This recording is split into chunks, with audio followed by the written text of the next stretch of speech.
Hello everyone, welcome back to our channel. कैसे आप सब लोग? आई होप कि आप सब लोग अच्छे होंगे, मस्त होंगे, पढ़ाई में लगे होंगे। तो आज हम बात करने वाले फिफ्थ टॉपिक के अंदर हमारे molecular basis of inheritance chapter के ट्रांसलेशन टॉपिक के बारे में, जो कि मोस्ट कोरिंग इंपॉर्टेंट टॉपिक में से एक है हमारे मॉलिक्यूलर बेसिस का। और के साथ हम बात करेंगे जेनेटिक कोड्स की, कितने जेनेटिक कोड्स हमारे पूरे अमीनो एसिड 20 को कोड करते हैं, कितने हमारे एसेंशियल अमीनो एसिड और कितने हमारे नॉन एसेंशियल अमीनो एसिड पाए जाते हैं हमारी बॉडी के अंदर। उसमें से 3 होते हैं हमारे स्टॉप कोडॉन, उसके बारे में आज बात करेंगे। टोटल होते हैं हमारे 64 में से 3 तो गायब हो गए, 61 बचे। 61 हमारे कौन कौन से अमीनो एसिड किस किस कोड के जरिए कोड किए जाते हैं, उसको हम पूरा चार्ट के अंदर देखेंगे आज कि कैसे। मैं आपको बताऊंगा कैसे हमारा genetic code triplet Q nature का होता है, उसको हम बना के भी देखेंगे, आप खुद भी बना सकेंगे फिर जेनेटिक कोड्स को। और उसके बाद हमारा सबसे इंटरेस्टिंग और सबसे मजेदार टॉपिक आज का बात करेंगे हम ट्रांसलेशन के बारे में, कि ट्रांसलेशन बिल्कुल आपको पूरा जहन में समा जाएगा, पूरे दिमाग में समा जाएगा आपके कि ट्रांसलेशन असली में क्या होता है। आज मैं आपको पूरा विजुअलाइजेशन दूंगा, हर एक डायग्रामेट्री व्यू से मैं आपको गारंटी देता हूँ कि आपको ट्रांसलेशन इसके बाद कहीं पढ़ने की जरूरत नहीं पड़ेगी। जो आपने आज इस लेक्चर में पढ़ लिया फिर आपको कहीं जाने की जरूरत नहीं पड़ेगी, कि इतने से मैं आपको समझाने वाला ट्रांसलेशन आप सिर्फ डायग्राम देख के बता देंगे कि मैं इसकी थ्योरी कैसे लिख सकता हूँ करके। तो बिना देर करते हुए आज का लेक्चर हम शुरू करते हैं।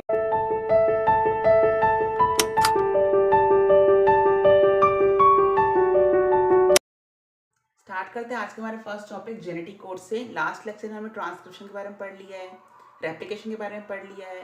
अब हम जेनेटिक कोड के ऊपर आएंगे और इसके बाद हम ट्रांसलेशन के उसमें जाएंगे, कैसे हमारा प्रोटीन सिंथेसिस होता है। ठीक है। Father of genetic code was Gregor गेमो। ये हमारे फादर ऑफ जेनेटिक्स किसे कहा जाता है? हमारे ग्रेगोर गेमो को कहा जाता है, जिसने सबसे पहले जेनेटिक्स का हमारे टर्म दिया था, जेनेटिक कोड का टर्म दिया था। Genetic code is defined as a relationship between nucleotide to an amino acid. Genetic code जो होता है हमारा डिफाइन किया जाता है एक रिलेशनशिप की तरह, जो आप सोच रहे वाला रिलेशनशिप यहाँ पे नहीं है। जेनेटिक कोड के अंदर रिलेशनशिप बिटवीन होता है हमारा न्यूक्लियोटाइड और हमारे अमीनो एसिड के बीच में। उसके कारण क्या होता है, हमारे यहाँ पे न्यूक्लियोटाइड क्या करेंगे, प्रेजेंट करेंगे अपने आप को अमीनो एसिड के साथ, और वहां से हमारा प्रोटीन का सिंथेसिस होगा। Clear. Total number of amino acid is 20 which are divided into essential and non essential amino acid. हमारे टोटल नंबर में 20 अमीनो एसिड्स पाए जाते हैं हमारी बॉडी के अंदर ही प्रेजेंट होते हैं, जिसमें से 10 होते हैं हमारे नॉन एसेंशियल अमीनो एसिड और 10 होते हैं हमारे एसेंशियल अमीनो एसिड। उसके बारे में हम आज बात करेंगे लेक्चर में। Genetic code is triplet in nature that is made up of 3 letters U U U U A G G U C and etcetera.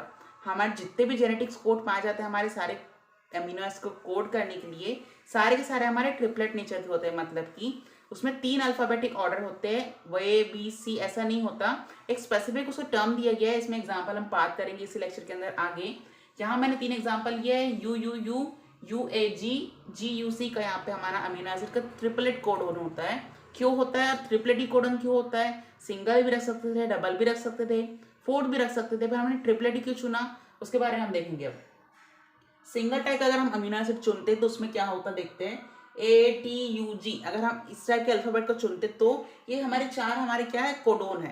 और ये सारे 4 कोडोन मिलकर 20 अमीनो एसिड को कोड कर पाएंगे क्या? नहीं कर पाएंगे, क्योंकि खाने वाले 20 है। अगर आप 4 लोगों के लिए खाना बना रहे हो तो कैसे बटेगा? नहीं बट सकता ना। तो इसीलिए ये वाला जो काम हो गया हमारा सिंगल टाइप के अमीनो एसिड कोड वाला, यहाँ पे फेल हो गया। Will code only for 4 amino acid, that's why this idea was fail. Second में आते हैं हम ड्यूप्लेट टाइप। ड्यूप्लेट टाइप का हमारा जेनेटिक कोड क्यों नहीं था उसको हम देखेंगे। A T U C G U A U. अगर हम ऐसा एग्जांपल लेके चले तो हम यहाँ पे 4 अगर अमीनो एसिड को भी लेके चलते कोड के लिए, तो 4 का अगर हम स्क्वायर करते तो कितने बनती है हमारी 16। तो will code only for 16 amino acid. अगर 16 अमीनो एसिड को भी कोड करता है तो भी यहाँ पे हमारे 4 अमीनो एसिड बच जाएंगे, क्योंकि 20 अमीनो एसिड है ना हमारे पास। तो 16 को कोड करेंगे, 4 अगर हमारे जो इंपॉर्टेंट है वही बच जाएंगे। तो ये वाला आइडिया भी साइंटिस्ट ने क्या किया, यहाँ पर रिजेक्ट कर दिया। उसके बाद आया हमारे ट्रिपलेट टाइप का। ये ट्रिपलेट टाइप में क्या होगा, A U G C U G U A G U U C. अगर हम इसी तरीके से हमारे 3 अल्फाबेटिक ऑर्डर को अरेंज करते हैं हमारे कोडोनिक सीक्वेंस के अंदर, तो देखेंगे हमें अगर हम 4 का स्क्वायर करते हैं, अगर हम 4 अमीनो एसिड को देख रहे तो 4 का जब हम यहाँ पे क्यूब करेंगे, क्यूब क्यों करेंगे कि यहाँ पे हमारे ट्रिपलेट कोडोन है। स्क्वायर किए थे अगर हमारे डबलेट कोडोन थे, यहाँ पे सिंगल हमारा 4 था क्योंकि यहाँ पे हमारे 4 कोडोन थे। तो स्क्वायर की जगह हम यहाँ पे क्यूब इस्तेमाल करेंगे। 4 का क्यूब कितना होता है हमारा 64 होता है। ठीक है। Will code for 64 amino acid easily. मतलब कि हमारे 64 अमीनो एसिड को कोड कर सकता है कौन, हमारा ट्रिपलेट कोडोन का नेचर। तो यहाँ पे साइंटिस्ट ने अप्रूवल कर दिए वाले आईडी को, क्योंकि 20 अमीनो एसिड्स है, 64 भी अगर हमारे कोडोन बनते हैं वो एक साथ मिलकर हमारे एक अमीनो एसिड को 3 से 4 भी कोड कर सकते हैं ना एक साथ। तो ये साइंटिस्ट ने अच्छा देखा कि ये अच्छी बात है कि हमारे पास अगर 20 अमीनो एसिड भी है तो उसको कोड करने के लिए 60 कोड आ रहे हैं। अगर एक अमीनो एसिड को कोड करने के लिए भी अगर हम 3 कोड रखते हैं तो भी हमें यहाँ पे कम नहीं पड़ेगा। 60 पर बहुत अच्छा यहाँ पे ऑप्शन है कि हम यहाँ पे ट्रिपलेट कोडोन इस्तेमाल करते हैं। इसीलिए यहाँ पे जो हमारा कोडोन का सीक्वेंस होता है ना डबलेट होता है ना सिंगल होता है, यहाँ हम हमेशा ट्रिपलेट इस्तेमाल करेंगे। समझ आइए आपको बात। नेक्स्ट पॉइंट पे आते हैं।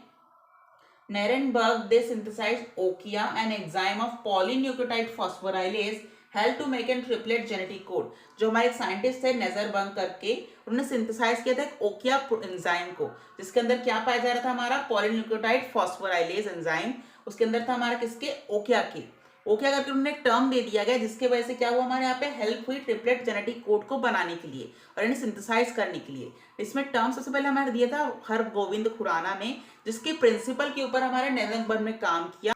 हमारे एंजाइम ओकिया को पॉलीन्यूक्लियोटाइड फॉस्फोराइलेज एंजाइम की हेल्प से हमारे ट्रिपलेट जेनेटिक कोड को यहाँ पे उन्होंने प्रपोज किया आइडिया हमारे साइंटिस्ट के सामने, और साइंटिस्ट को ये बहुत पसंद आया कि अच्छी बात है। तो 64 अगर हमारे यहाँ पे कोड भी रहेंगे हमारे 20 अमीनो एसिड के कोड करने के लिए तो भी कोई दिक्कत नहीं, क्योंकि अगर एक भी कोड अगर उसमें से काम नहीं करता, अगर स्टॉप कोडोन निकलता है तो भी बाकी के तो कोडोन्स रहेंगे ना। उसके बारे में आगे पढ़ेंगे कि कौन कौन से यहाँ पे स्टॉप कोडोन आते हैं जो कि काम नहीं करते।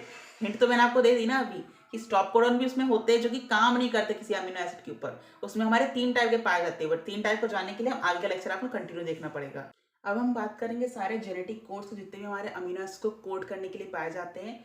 यहाँ पे एक बात याद रखिएगा, मैंने सारे कोड्स को यहाँ पे मैंने ब्लू कलर से लिखा है, रेड कलर से इसके सारे हमें अमीनो एसिड के नाम हैं, और जो एब्रीवेशन वर्ड्स रहते हैं उसको मैंने ब्लैक पेन से लिखा है। 3 यहाँ पे हमारे स्टॉप कोडन है उसको मैंने ब्लैक पेन से लिखा है।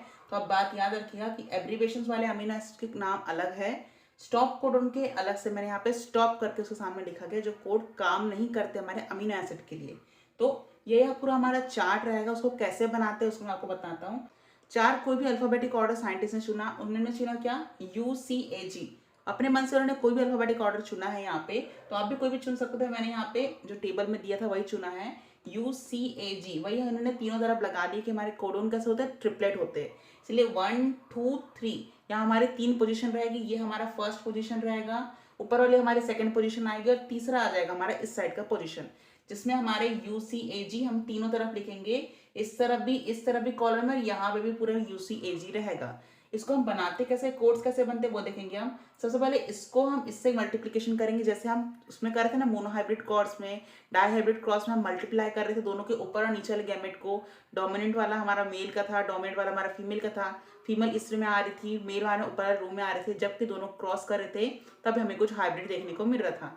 तो वैसे यहाँ पे जेनेटिक कोड को भी सिस्टम ने कुछ ऐसे अरेंज किया हुआ है साइंटिस्ट ने कि यहाँ पे यू का हम जब यू से मल्टीप्लिकेशन करेंगे और ये तीनों यू को एक साथ जोड़ेंगे तो यहाँ पे हमारा ट्रिपलेट कोडोन बनता है। तो यू यू यू से बनेगा हमारा यू यू यू कोडोन।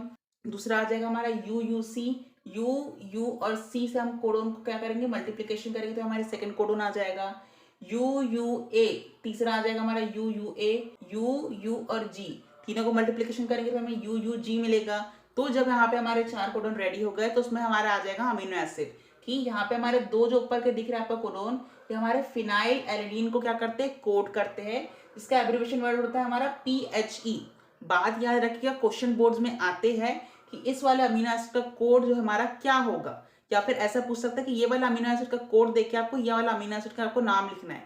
कोई भी XYZ आपको पूछा जा सकता है। ध्यान से टेबल को समझिएगा और मेमोराइज करने की क्लास में ही कोशिश कीजिएगा, कि बाद में आपको इतना टाइम रहता नहीं कि आपको बहुत सारे और सब्जेक्ट ही पढ़ने रहते हैं, फिजिक्स रहता है, केमिस्ट्री रहता है, इसलिए क्लास के अंदर इसे याद करने की आप कोशिश करिएगा। तो यहाँ पे हमारे 4 कोड बन गए। उसके सामने हमारा आ जाएगा फिनाइलिन, 2 हमारे अमीनो एसिड को कोड करने के लिए। कौन कौन सा, यू यू यू और यू यू सी हमारे फिनाइल एलिनिन को कोड करने के लिए अमीनो एसिड होते हैं 2। उसके बाद आ जाएगा हमारा ल्यूसीन, यू यू यू और यू यू जी, ये हमारे ल्यूसीन को कोड करते हैं। तो अब हम बात करेंगे हम सेकंड वाले रो के अंदर कौन कौन से मेरे अमीनो एसिड पाए जाते हैं। जो फर्स्ट के 3 लेटर रहेंगे इसको से आपको मल्टीप्लिकेशन करना है 1 बाय 1। यू सी यू, जब हम मल्टीप्लिकेशन करेंगे तो हमें क्या मिलेगा, यू सी यू मिलेगा। क्लियर, यू सी सी ये 3 आ जाएगा मल्टीप्लिकेशन में तो यू सी सी मिलेगा। यू सी ए को मल्टीप्लाई करेंगे यू सी ए मिलेगा। UCG को मल्टीप्लीकेशन करेंगे हमें क्या मिलेगा, UCG मिलेगा। तो आप देख सकते हैं यहाँ पे हमारे एक अमीनो एसिड सेरीन को यहाँ पे चार चार यहाँ पे कोड क्या कर रहे हैं, काम कर रहे हैं। तो ये अगर इसमें से एक भी कोई डिफेक्ट हो जाता है तो उसमें क्या करेगा, हमारा तीसरा रिप्लेस भी कर सकते हैं। इसीलिए साइंटिस्ट ने ट्रिपलेट कोडन का नेचर यहाँ पे चुना है। आगे बढ़ते हैं, UAU फर्स्ट आ जाएगा, UAC सेकेंड आ जाएगा, UAA थर्ड आ जाएगा हमारा, UAG ये चौथा आ जाएगा हमारा। तो ये चार हमारे कोड बन गए हमारे थर्ड रो में कोडोन के। तो ऊपर के दो जो हमारे कोडोन रहेंगे वो हमारे टायरोसिन को क्या करेंगे, कोड करेंगे। और उसके बाद ये जो हमारे दो बने हुए ये हमारे स्टॉप कोडोन होते हैं। ये ध्यान रखिएगा आप, UAA, UAG और यहाँ पे UGA ये तीनों हमारे स्टॉप कोडोन होते हैं जो कि कोई भी अमीनो एसिड को कोड नहीं करते। अगर हम रो वाइज देखेंगे तो हमारे 64 अमीनो एसिड में से यहाँ पे तीन जो है यहाँ पे हमारे स्टॉप कोडोन है। तो 64 माइनस 3 हमारे 61 हमारे होते हैं कोडोन जो कि हमारे 20 अमीनो एसिड को कोड करते हैं। मैंने यहाँ पे पूरा चार्ट बनाया हुआ है, आप काउंटिंग करके भी देख सकते हैं हर एक अमीनो एसिड के कोड सामने लिखकर कि सही में 61 कोडोन होते हैं कि 20 अमीनो एसिड को कोड करते हैं। ये प्रूवन है, आप चार्ट के हिसाब से पूरा पूरा देख सकते हैं, बुक से भी चेक कर सकते हैं, यहाँ से भी चेक कर सकते हैं, आपकी मर्जी है। फोर्थ रो की तरफ बढ़ते हैं हमारे कोडोन के, UGU, UGC, UGA, UGG ये आ गए हमारे चार कोडोन हमारे फोर्थ रो के। तो ऊपर के जो हमारे दोनों रहेंगे वो हमारे सिस्टीन को कोड करेंगे, तीसरा जो रहेगा हमारा स्टॉप कोडोन रहेगा और चौथा हमारे ट्रिप्टोफैन को कोड करेगा। ठीक है, इसी तरीके से हमारा second row, third row, fourth row इस तरीके से आप खुद ब खुद भी ड्रॉ कर सकते हैं। यहाँ पे आ जाएगा सेकेंड रो में C को हम U से मल्टीप्लाई करेंगे, फिर ये वाले इसको इससे मल्टीप्लीकेशन करेंगे तो CUU ये हमारा फर्स्ट कोडन बन जाएगा। उसके बाद CUC मतलब आपको कैसे करना है, ये दोनों को रो को लेके हमें इससे मल्टीप्लीकेशन करना है। अगर इजी वे में बोलूँ आपको तो इस दोनों को लेके आपको इससे मल्टीप्लीकेशन करना है, फिर आपको CUC से मल्टीप्लीकेशन करना है, फिर CUA से मल्टीप्लीकेशन करना है, CUG से मल्टीप्लीकेशन करना है। तो आपका ये वाला बॉक्स भी क्या हो जाएगा, फिलअप हो जाएगा। ये चारों जो हमारे अमीनो एसिड होते हैं वो सारे के सारे ल्यूसिन को कोड करते हैं। अगर हम काउंट करें तो ल्यूसिन के कितने हो जाएंगे, ये चारों को हो गए हमारे अमीनो एसिड के कोड ल्यूसिन के लिए, और ये भी दो हो गए, मतलब 6 हमारे कोडोन जो होते हैं 61 में से वो हमारे 6 क्या करेंगे, ल्यूसिन अमीनो एसिड को कोड करते हैं। देख सकते हो कैसा रेशियो कैसा दिखा रहा है हमारा, कि 6 वाले हमारे यहाँ पे क्या होते हैं, ल्यूसिन को सिर्फ मात्र कोड करते हैं, बाकी जो बदले होते हैं वो हमारे अलग अलग अमीनो एसिड को कोड करेंगे। ये आप टेबल को याद करने की कोशिश कीजिएगा। इसके बाद हम चलते हैं हमारे सीलिएंट फीचर हमारे जेनेटिक कोड्स के ऊपर, कि जेनेटिक कोड में हमारे कौन कौन सीलिएंट फीचर आते हैं, उसको हम अगले स्लाइड के ऊपर देखते हैं। अब हम सीलिएंट फीचर्स के बारे में बात करते हैं, हमारे जेनेटिक कोड की कौन कौन सी होती है। First is the genetic code is triplet in nature. हमारा जेनेटिक कोड कैसा होता है, ट्रिपलेट नेचर का पाया जाता है। 61 कोडोन और code for amino acid and 3 codon do not code for any amino acid, hence this called as stop codon और hence the function is called as stop codon।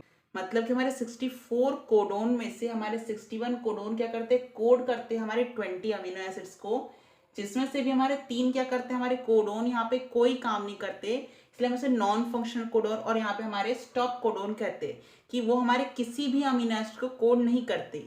बात याद रखिएगा आप, हमारे 61 कोडोन क्या होते हैं, कोड करते 20 अमीनो एसिड्स को, उसमें से 3 कोडोन हमारे स्टॉप कोडोन होते हैं। ठीक, some amino acid are coded by more than one codon, hence the code is degenerated। हमारे अभी हमने टेबल में देखा कि एक से ज्यादा हमारे कोडोन एक अमीनो एसिड को कोड कर रहे थे, इसलिए जो हमारा कोडोन होता है वो हमारा कभी भी डीजनरेट नहीं होता। Clear, the codon is read in mRNA in a contiguous fashion, there are no punctuation. क्या कहा है हमने कि जो हमारा mRNA से रीड किया जाएगा यहाँ पे कोडोन, तो ये हमारा कॉन्टिग्यूअस फैशन में होना चाहिए, कोई पंक्चुएशन नहीं होना चाहिए। मतलब कि जैसे हमने लास्ट लेक्चर में पढ़ा था ट्रांसक्रिप्शन के अंदर कि यूकार्योट्स के अंदर हमारा इंट्रोन और एक्सोन दोनों आ रहा था हमारे आरएनए के अंदर, तो उसे हमने स्प्लाइसिंग, टेलिंग और कैपिंग की वजह से क्या किया था, रिमूव किया था। उसके बाद जो हमारा मैच्योर एमआरएनए था उसको हमने क्या भेजा था, बाहर भेजा साइटोप्लाज्म हमारे न्यूक्लियस से, तो वो हमारा मैच्योर आरएनए था, उससे हमारा प्रोटीन बन सकता है। पर जो हमारा डायरेक्टली बना था हमारे ट्रांसक्रिप्शन के बाद उससे नहीं बना सकते ना, तो पहले हम इसे इंट्रोन को निकाला जाएगा यहाँ पे स्प्लाइसिंग की वजह से, कैपिंग और टेलिंग की वजह से क्या किया जाएगा, उसको स्टेबल और प्रोटेक्ट किया जाएगा। उसके बाद यहाँ पे हमारा प्रोटीन का सिंथेसिस होगा।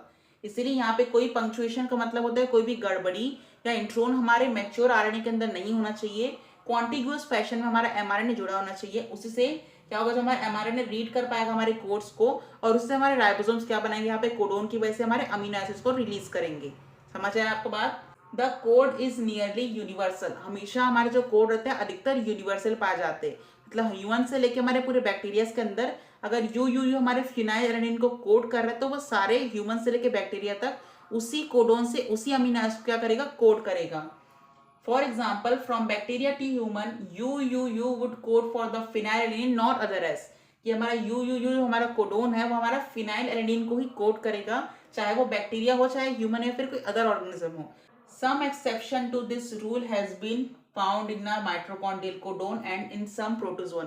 सिर्फ कुछ ही कुछ हमारे माइट्रोकॉन्ड्रियल कोडोन और हमारे प्रोटोजोन्स के अंदर ये जो रूल है हमारे यूनिवर्सल का वो काम नहीं करता। किस में काम करेगा, सब में काम करेगा, पर 1% हमारे पास चांसेस रहता है यहाँ पे कि जो रूल रहेगा हमारे माइट्रोकॉन्ड्रियल कोडोन और हमारे प्रोटोजोन के अंदर अप्लाई नहीं किया जा सकता।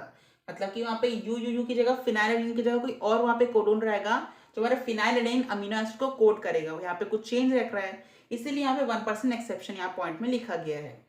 फिफ्थ पॉइंट हमारा देखते हैं, AUG has dual function, it code for methionine METH abbreviation and it's also act as a initiation codon. हमने लास्ट लेक्चर में देखा था ट्रांसक्रिप्शन के अंदर, अगर आपने उस लेक्चर को नहीं देखा है तो मैं लिंक डिस्क्रिप्शन में डाल दूंगा, पूरा प्लेलिस्ट बना हुआ है, आप वहां जाके चेकआउट कर सकते हो और लेक्चर को देख सकते हैं। बहुत अमेजिंग लेक्चर था, बहुत अच्छे डायग्राम्स में हमने बताया था मैंने आपको, और हर चीज को आपको क्लियर करके समझाया था, उसे वहां पे जाके देख सकते हैं एक बार। तो यहाँ पे वापस आते हैं, जो हमारा AUG था मैंने उस लेक्चर के अंदर बताया था कि वो हमारा इनिशिएशन कोडोन था, कि यहीं पे प्रमोटर रीजन क्या होता है, यहाँ पे इनिशिएट होगा हमारा प्रमोटर रीजन से कौन, जब यहाँ पे हमारा AUG कोडोन क्या करेगा, एक्ट करेगा हमारे प्रमोटर के ऊपर। तो AUG जो हमारा होता है यहाँ पे हमारा इनिशिएटर कोडोन कहा जाता है, क्योंकि ये क्या करेगा, हमारे प्रोसेस को भी इनिशिएट करता है हमारे ट्रांसक्रिप्शन की, और तो और ये क्या करता है, कोड करता है हमारे मिथोनिन अमीनो एसिड को भी।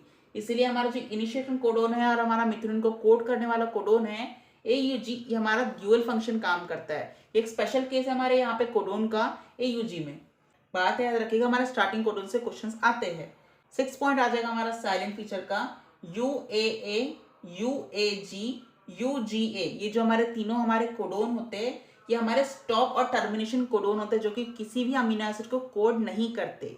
समझ आ गई आपको बात? ये पॉइंट्स आप याद रखिएगा कि यहाँ पे क्वेश्चंस आते हैं बोर्ड्स के अंदर भी, और नीट के अंदर भी क्वेश्चंस पूछे जाते हैं कभी कभी कि हमारा इनिशिएशन कोडोन कौन सा होता है, स्टॉप कोडोन कौन सा होता है, हमारा अमीनो एसिड जो मिथोनिन है उसको कौन कोड करता है, कितना अमीनो एसिड होता है, कितने स्टॉप कोडोन होते हैं, ये हमारे क्वेश्चंस आते हैं, आप याद रखिएगा ये बात को। इससे हम चलते हैं अगले टॉपिक के। नेक्स्ट टॉपिक पे हम मूव करते हैं म्यूटेशन एंड जेनेटिक को, कि कैसे हमारा म्यूटेशन काम करता है और जेनेटिक कोड कैसे हमारा को रिलेट करता है हमारे म्यूटेशन टॉपिक के साथ। म्यूटेशन के बारे में हमने प्रिंसिपल ऑफ इनहेरिटेंस चैप्टर के अंदर ये बहुत अच्छे से पढ़ा हुआ है।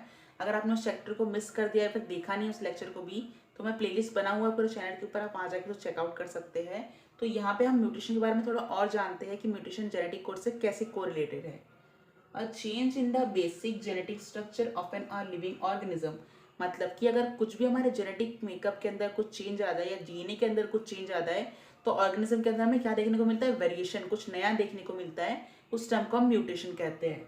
Alteration of DNA sequence by the change in the genotype and the phenotype of an organism, अगर DNA के सीक्वेंस में कुछ छेड़छाड़ की जाए या DNA का सीक्वेंस जो है यहाँ पे गड़बड़ा जाए, तो उससे ऑर्गेनिज्म का फिनोटाइपिक रेशियो और जीनोटाइप क्या होता है, चेंज हो जाएगा। कैसे चेंज हो जाएगा, अगर DNA का सीक्वेंस अगर यहाँ पे गड़बड़ी रही तो जो जीनोटाइप रहेगा ऑटोमेटिकली वो चेंज हो जाएगा। कैसे हम उसे एक्सप्रेस करते हैं, जैसे अगर हम कैपिटल टी स्मॉल टी अगर क्रॉस कराते हैं उसके बाद हमें क्या मिलता है, hybrid capital T small T मिलता है। तो उसे एक्सप्रेस किया जा रहा है कैसे, हमारा कैपिटल टी स्मॉल टी, क्योंकि कैपिटल टी क्या है, डोमिनेंट है हमारे स्मॉल टी के ऊपर, तो अपने आप को एक्सप्रेस करेगा हमारे जीनोटाइपिक मेकअप की तरफ से, कि जीनोटाइपिक मेकअप से क्या है हमारा कैपिटल टी स्मॉल टी, उसकी वजह से क्या आ रहा है, उसका फिनोटाइपिक रेशियो हमारा टॉल आ रहा है। तो यहाँ पे हमारा जीनोटाइपिक रेशियो क्या आ जाएगा, कैपिटल टी स्मॉल टी, और टॉल क्या आ जाएगा, हमारा फिजिकल अपीयरेंस, जिसको हम क्या कहते हैं, फिनोटाइप। तो ये दोनों चेंज हो जाएगा अगर हमारा DNA सीक्वेंस यहाँ पे चेंज हो जाएगा, और इसी स्टेटमेंट को हम क्या कहते हैं, म्यूटेशन कहते हैं। तब DNA के जेनेटिक मेकअप में अगर कुछ चेंज आता है तो उसको हम टर्म को म्यूटेशन कह देंगे। म्यूटेशन आर 2 टाइप, म्यूटेशन हमारे 2 टाइप के होते हैं। फर्स्ट आ जाएगा हमारा पॉइंट म्यूटेशन, सेकंड आ जाएगा हमारा फ्रेम शिफ्ट म्यूटेशन। इनके बारे में भी हमने जेनेटिक्स के अंदर पढ़ा हुआ है, हमारे प्रिंसिपल ऑफ इनहेरिटेंस के अंदर पढ़ा हुआ है कि पॉइंट म्यूटेशन हमारा लिया था एग्जाम्पल हमने सिकल सेल अनीमिया का, और फ्रेम शिफ्ट म्यूटेशन भी हमने वहाँ पे लिया था। वो दोनों के बारे में भी आप और अच्छे से जान सकते हैं। यहाँ पे हम सिर्फ क्या करेंगे, थोड़ा और डीप में जानेंगे उन बातों को। वहाँ पे क्या था, हमने थोड़ा कम बातों में देखा था कि पॉइंट म्यूटेशन क्या होता है, फ्रेम शिफ्ट म्यूटेशन क्या होता है। यहाँ थोड़ा हम और डीप में जानेंगे इन बातों को।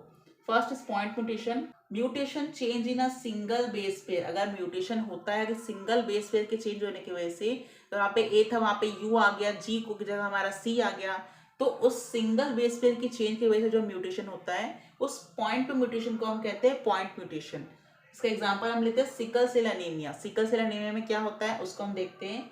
Change of a single base pair in the gene for both globin chain that result in the change of amino acid residues glutamate to valine। तो हमारे सिकल सेल एनीमिया में क्या होता है, एक सिंगल बेस पेयर यहाँ पे change हो जाता है, जिसके कारण हमें डिजीज होती है। कौन सा बेस पेयर हमारा, ग्लूटामेट से वैलिन क्या होता है, चेंज हो जाता है।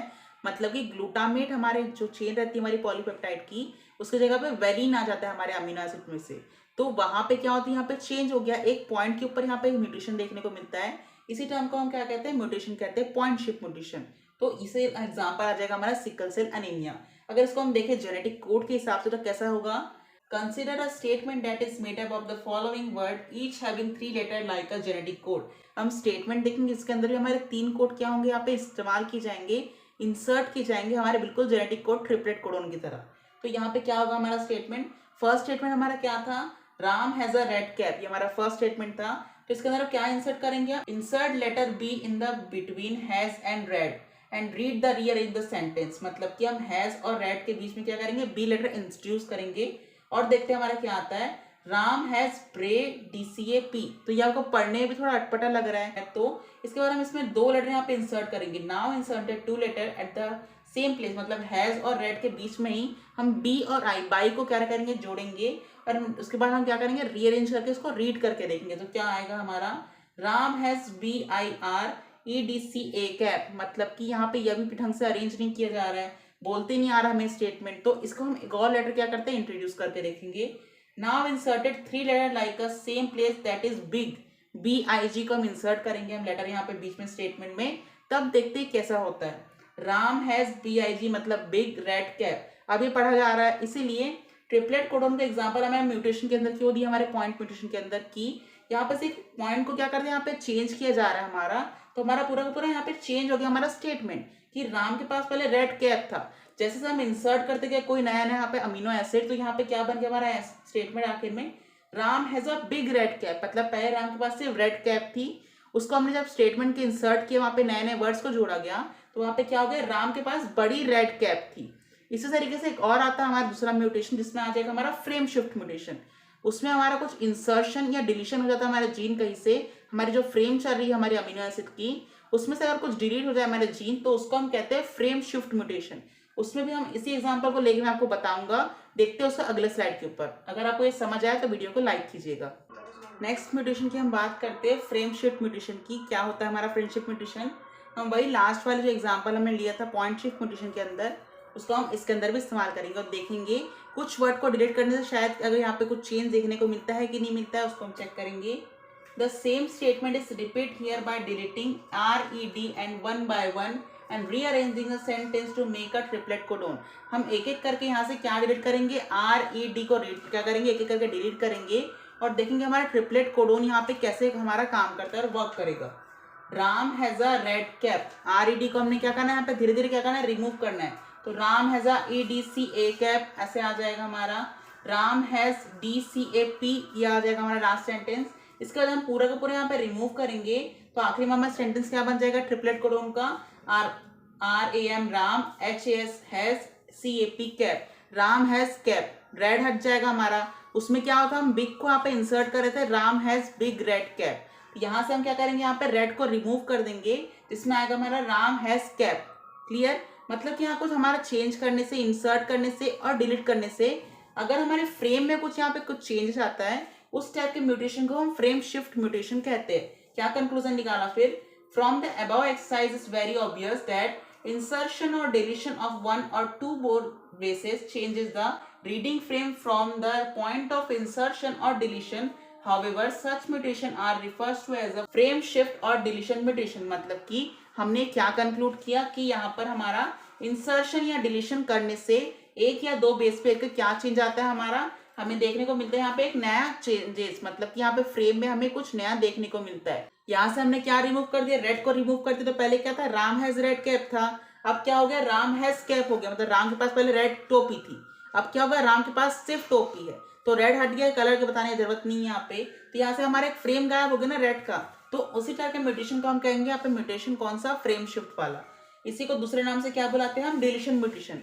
यहाँ से कुछ चीज डिलीट हो गई है, या फिर इंसर्शन म्यूटेशन, यहाँ पे कुछ चीज जुड़ गई है अलग से। अगर दोनों को हम मिला दें तो हमारा क्या बनता है, फ्रेम शिफ्ट म्यूटेशन बनता है। समझ आया आपको डेफिनेशन। इसका हम चलते हैं नेक्स्ट टॉपिक के ऊपर अगले स्लाइड पे। अगर आपको यहाँ तक कुछ डाउट है तो कमेंट सेक्शन के अंदर पूछ सकते हैं। नेक्स्ट टॉपिक आता है हमारा टीआरएनए, जिसको हम कहते हैं एडेप्टर मॉलिक्यूल। क्या कहते हैं हमारे टीआरएनए का एडेप्टर मॉलिक्यूल, आगे हम जानेंगे। Before the genetic code was postulated that tRNA is called as soluble और sRNA because this molecule is soluble in 1 mole of NaCl. Then this called as tRNA, transfer RNA, because it transport or transfer the amino acid to the ribosome. क्या कहा है इस definition के अंदर कि हमारे genetic code के बनने से पहले हमारे टीआरएनए को क्या कहा जाता है, हमारा सॉल्युबल और एसआरएनए कहा जाता है, क्योंकि ये हमारे 1 मोल के NaCl के अंदर सॉल्युबल हो जाता है, इसलिए हम इसे सॉल्युबल आरएनए कहते हैं। नेक्स्ट, उसके बाद हमारी नेक्स्ट प्रोसेस क्या आती है, अमीनो एसिड्स को हमारे राइबोसोम से भेजने की। मतलब यहाँ से वो ट्रांसफर और ट्रांसपोर्ट किया जाएगा हमारे अमीनो एसिड्स को राइबोसोम्स के पास, ताकि वहां सिंथेसिस हो सके हमारे क्या, प्रोटीन। तो इसलिए उसके बाद उसका नाम क्या हो जाता है, हमारा टीआरएनए हो जाता है।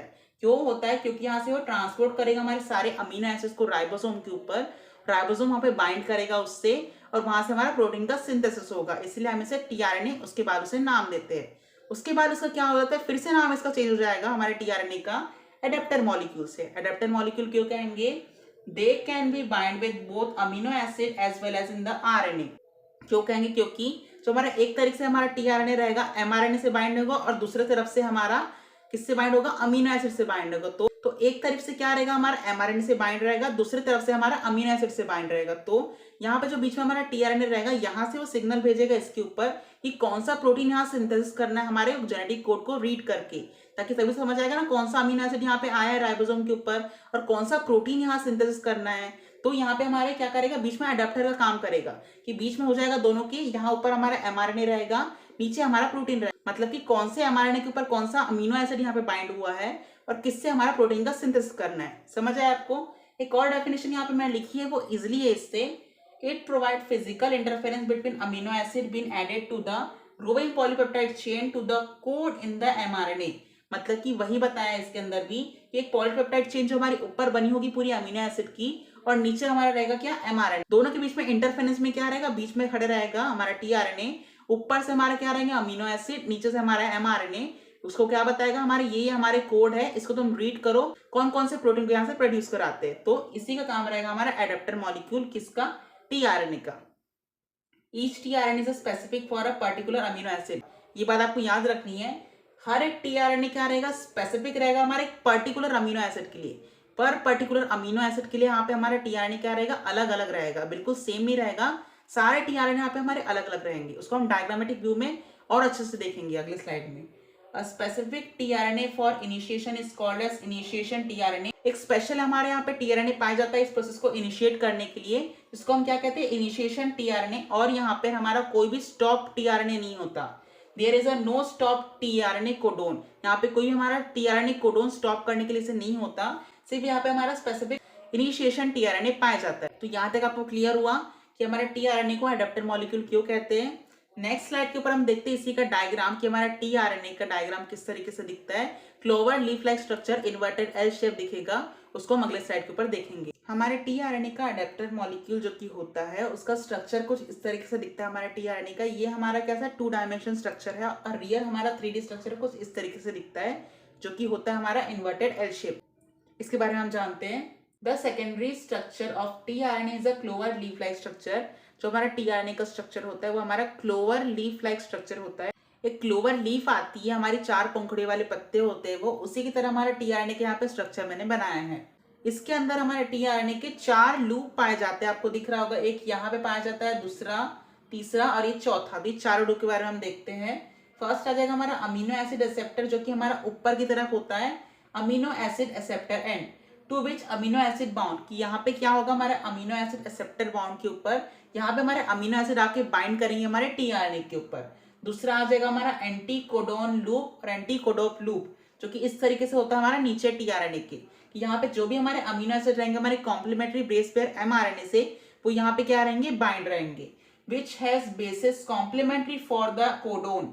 मतलब कि यहाँ पे जो भी हमारे mRNA के ऊपर रहेंगे, हमारे अमीनो एसिड के कोड रहेंगे, वो बिल्कुल अटैच रहेंगे हमारे tRNA से, कि कौन सा कोड हमारे mRNA के ऊपर है उसी का कॉम्प्लीमेंट्री बेस रहेगा हमारे किसके, tRNA के ऊपर, बिल्कुल हमारे कहाँ पर, एंटीकोडोन लूप पर।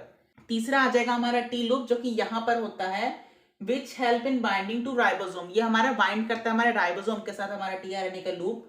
चौथा आ जाएगा हमारा D loop, which help in binding amino aside synthesis. हमारे डी लूप के ऊपर क्या होता है हमारे tRNA के, यहाँ पे हमारा अमीनो एसाइड सिंथेसिस क्या करेगा, बाइंड करेगा।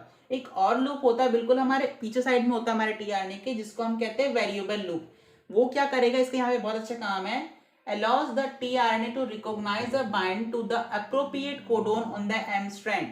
मतलब कि appropriate यहाँ पे क्या करेगा कि कौन से कोडोन के हिसाब से तुम्हें कौन से mRNA के कोड के ऊपर क्या करना है, बाइंड करना है, ये रिकॉग्नाइज करता है हमारा वेरिएबल लूप, कि कहीं कहीं गलत अगर कोडोन लग गया कहीं गलत mRNA के स्ट्रैंड के ऊपर, तो हमारा प्रोटीन यहाँ पे क्या होगा, गलत फॉर्मेशन हो जाएगा और चेन क्या हो जाएगी, गड़बड़ी हो जाएगी, और पूरा का पूरा पॉलीपेप्टाइड चेन किसी काम का तो रहेगा नहीं।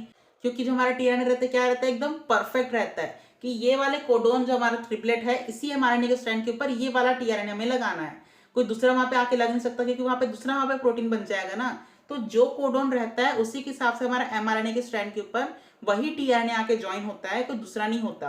तो वेरिएबल लूप का वही काम यहाँ पे रहेगा कि वो रिकॉग्नाइज करेगा कि कौन सा tRNA को एप्रोप्रिएट कोडोन के हिसाब से हमारे mRNA के स्ट्रैंड के ऊपर क्या करना है, बाइंड करना है। तो ये हमारा बिल्कुल बराबर लगा हुआ है हमारा कोडोन एंटी कोडोन से हमारे कोडोन के साथ, कि यहाँ पे इसी के कोडोन क्या करेंगे, इस साथ बाइंड होंगे बिल्कुल करेक्ट सीक्वेंस में, और यहाँ से क्या करेगा, सिग्नल जाएगा हमारे कहाँ से, एल लूप से हमारे राइबोसोम्स के पास, और यहाँ से हमारा पॉलीपेप्टाइड चेन बनते रहेगा हमारे राइबोसोम की मदद से। उसको हम अगले स्लाइड के ऊपर देखेंगे ट्रांसलेशन की मदद से, पूरा डायग्रामेटिक व्यू उसमें मैं आपको बताऊंगा ट्रांसलेशन कैसे होता है। लास्ट पॉइंट आ जाएगा हमारा, the dimensional tertiary structure of tRNA is the inverted L shape molecule. ये हमारे tRNA का स्ट्रक्चर हो गया बिल्कुल इन्वर्टेड एल लाइक स्ट्रक्चर दिखता है, 3 एंड से 5 डायरेक्शन में वी लूप जाता है। इसके ऊपर मैंने यहाँ पे अमीनो एसिड बाइंड रहेगा, इसको हम क्या कहते हैं, अमीनो एसिड एक्सेप्टर एंड कहते हैं। नीचे हमारा कोडोन और उसके ऊपर एंटी कोडोन पाया जाएगा हमारे mRNA के। ये होता है हमारा यहाँ पे tRNA कंप्लीट। इसके बाद वाले स्लाइड पे हम देखते हैं ट्रांसलेशन के बारे में।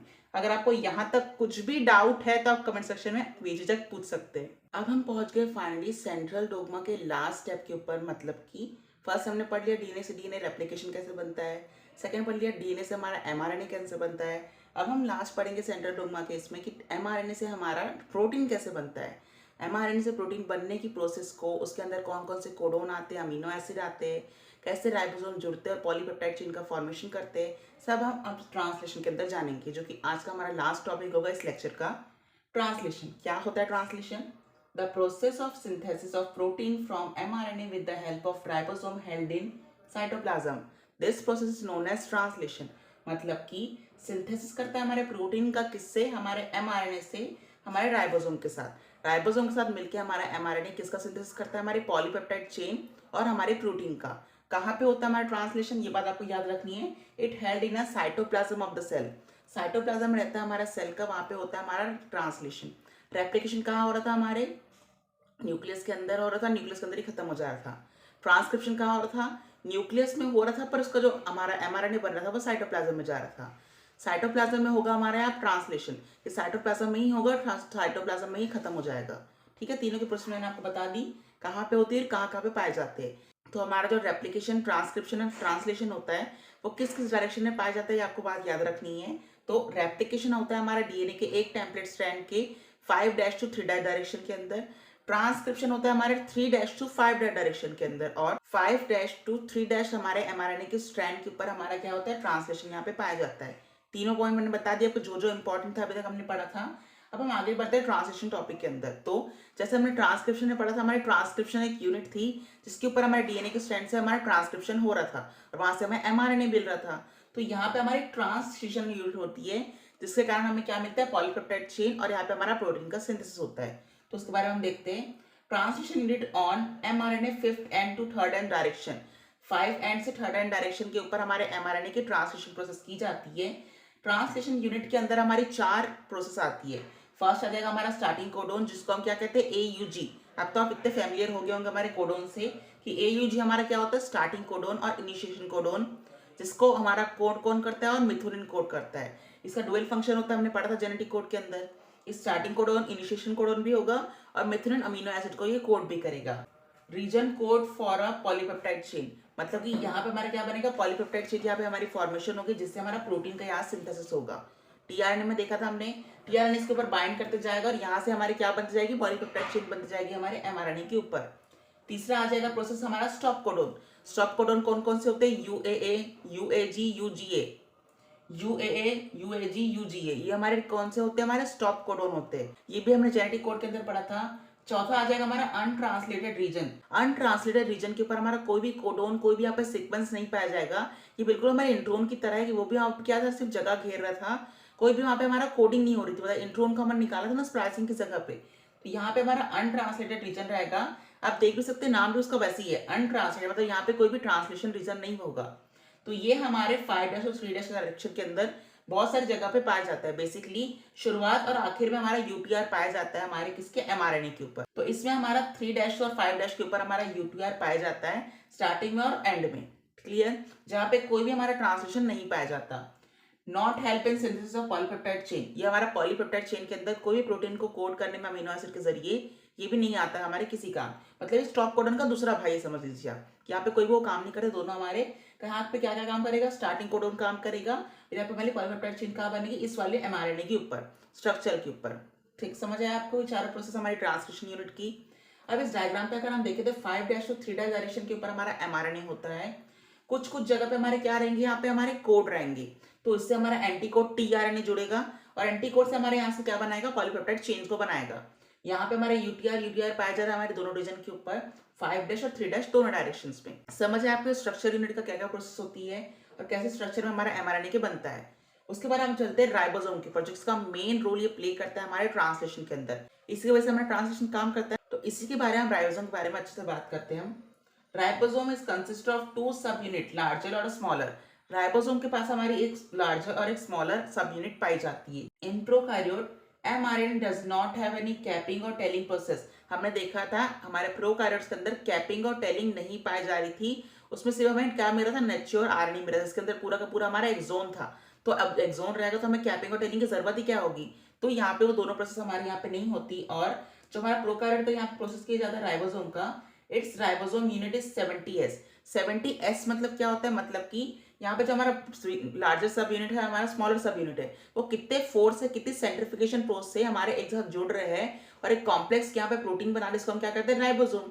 तो ऊपर का सब यूनिट मतलब लार्जर सब यूनिट और स्मॉलर सब यूनिट, दोनों जिस फ्रिक्शन से जुड़ेंगे, जिस सेंट्रिफिकेशन फोर्स से जुड़ेंगे, तो उस सेंट्रिफिकेशन फोर्स को हम क्या कहते हैं, एस से डिनोटेड करते हैं, जिसको हम क्या कहेंगे, यहाँ पे स्वैगबर्स यूनिट कहेंगे। तो प्रोकैरियोट्स और यूकैरियोट्स के अंदर दोनों अलग अलग सब यूनिट्स यहाँ पे होती है, पढ़ेंगे उसके बारे में।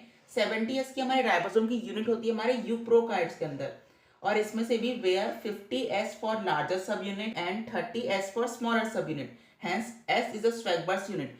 यहाँ पे देख सकते हैं आप, हमारी 50S किसकी होगी, हमारी लार्जर सब यूनिट की होगी हमारे प्रोकैरियोट्स की, 30S किसकी होगी, हमारी स्मॉलर सब यूनिट की होगी हमारी राइबोसोम की। तो आप बोलेंगे 50S और 30S तो 80S होता है, अब 70S क्यों लिखे हो, मतलब मेरा बोलने का यहाँ पे ये है कि जितने फोर्स से वो दोनों एक साथ जुड़ रहे हैं, तो फोर्स के यहाँ पे मैं क्या करूंगा, ओवरऑल यहाँ पे कैलकुलेशन करूंगा ना। 50S से हमारा ऊपर का सब यूनिट आ रहा है, 30S से नीचे का आ रहा है, तो दोनों जुड़ के यहाँ पे कुछ हमारा सेंट्रिफिकेशन कम भी होगा, कुछ एनर्जी जुड़ने में भी तो लगेगी ना। तो इसीलिए जब दोनों को जुड़ा जाता है तो ओवरऑल हमारे यहाँ पे कितना आता है, हमारा यूनिट हमारे प्रोकैरियोट्स का 70S यूनिट आता है। 80S की जगह हमारा 70S यहाँ पे पाया जाता है, जिसमें से 50S हमारा लार्जर सब यूनिट का होगा और 30S हमारे स्मॉलर सब यूनिट का होगा। इसमें से S होगा हमारा स्वैगबर्स यूनिट, जो कि राइबोसोम के अंदर ही आता है। समझ आया आपको प्रोकैरियोट्स का। यूकैरियोट्स से मूव करते हैं। In eukaryotes mRNA have both capping and telling process. हमारी कैपिंग और टेलिंग दोनों हमारे यूकैरियोट्स में पाई जाती है, क्योंकि यूकैरियोट्स में हमें इमेच्योर mRNA मिलता है, तो इसीलिए हमें इसके अंदर कैपिंग और टेलिंग दोनों की जरूरत पड़ती है। 5 एंड के ऊपर हम कैपिंग का इस्तेमाल करेंगे, 3 एंड के ऊपर हम टेलिंग का इस्तेमाल करेंगे। जैसे क्या होगा, स्टेबिलिटी मिलेगी हमारे mRNA को, और उसके बाद स्प्लाइसिंग से हम सबको निकालेंगे, इंट्रोन को, एक्सोन को हमारे इंटरमीडिएट फैशन में जोड़ देंगे, पूरे एक चेन में जोड़ देंगे, और वहां से हमारा मैच्योर आरएनए बाहर चल जाएगा साइटोप्लाज्म में हमारे ट्रांसलेशन के लिए। उसके बाद क्या होगा, it's ribosome has 80S unit where 60S for larger सब unit and 40S for smaller सब यूनिट। यहाँ पे आप देख सकते हैं, यहाँ से इससे भी थोड़ा कॉम्प्लेक्स बताया है मैंने। एटीएस का राइबोसोमल यूनिट होता है हमारे यूकैरियोट्स के अंदर, जिसमें से 60 लार्जर सब यूनिट होता है हमारा पार्ट राइबोसोम के ऊपर, और नीचे 40s होता है हमारे स्मॉलर सब यूनिट का। तो 60s का लार्जर सब यूनिट और 40s का स्मॉलर सब यूनिट जब जुड़ते हैं तो उस सेंट्रिफिकेशन फोर्स से यहाँ पे टोटल ओवरऑल कितना होता है हमारे यहाँ पे कैलकुलेशन करेंगे तो 80 सब यूनिट का यहाँ पे बनता है हमारे राइबोसोम का स्ट्रक्चर कॉम्प्लेक्स हमारे यूकैरियोट्स के अंदर। यूकैरियोट्स में 80s का होता है और प्रोकैरियोट्स में 70s का होता है। इसमें आ जाएगा 50s हमारे लार्जर का, 30s आ जाएगा स्मॉलर का, जबकि यूकैरियोट्स के अंदर 80s में से 60s होता है हमारे लार्जर सब यूनिट का और 40s होता है हमारे स्मॉलर सब यूनिट का। जो यहाँ पे हमारे राइबोसोम का स्ट्रक्चर है, यहाँ पे ऊपर वाला आ जाएगा हमारा लार्जर सब यूनिट, जिसको मैंने डायग्राम में बताया है, और नीचे आ जाएगा हमारा स्मॉलर सब यूनिट। समझ आया? आरएनए भी पाया जाता है हमारे राइबोसोम्स के अंदर, जिसको हम क्या कहते हैं, राइबोसोमल आरएनए। हमने पढ़ा था ना कि राइबोसोमल आरएनए हमारे बिल्डिंग ब्लॉकिंग मटेरियल होता है हमारे राइबोसोम को बनाने के लिए। और तो और इसके साथ साथ इसके अंदर 80 डिफरेंट टाइप के हमारे प्रोटीन मॉलिक्यूल पाए जाते हैं हमारे राइबोसोम के अंदर, जिसके कारण वो जल्दी जल्दी हमारा पॉलीपेप्टाइड चेन बना लेता है और यहाँ से सिंथेसिस चले जाता है अगले स्टेज के लिए हमारा कौन, प्रोटीन का चेन। समझ आया आपको यहाँ तक के डेफिनेशन हमारे ट्रांसलेशन यूनिट का और राइबोसोम का। इसका ना नेक्स्ट स्टेप के ऊपर मूव करते हैं। अब हम आगे की तरफ बढ़ते हैं हमारे ट्रांसलेशन प्रोसेस में। Structure of ribosome consist of 3 site. जो हमारा स्ट्रक्चर होता है राइबोसोम का लार्जेस्ट सब यूनिट, उसके अंदर हमारे 3 साइट पाए जाते हैं, मतलब कि वहाँ पे हमारे 3 गेट पाए जाते हैं जहाँ से हमारा राइबोसोम का यहाँ पे क्या बनेगा, आगे प्रोटीन का सिंथेसिस करेगा।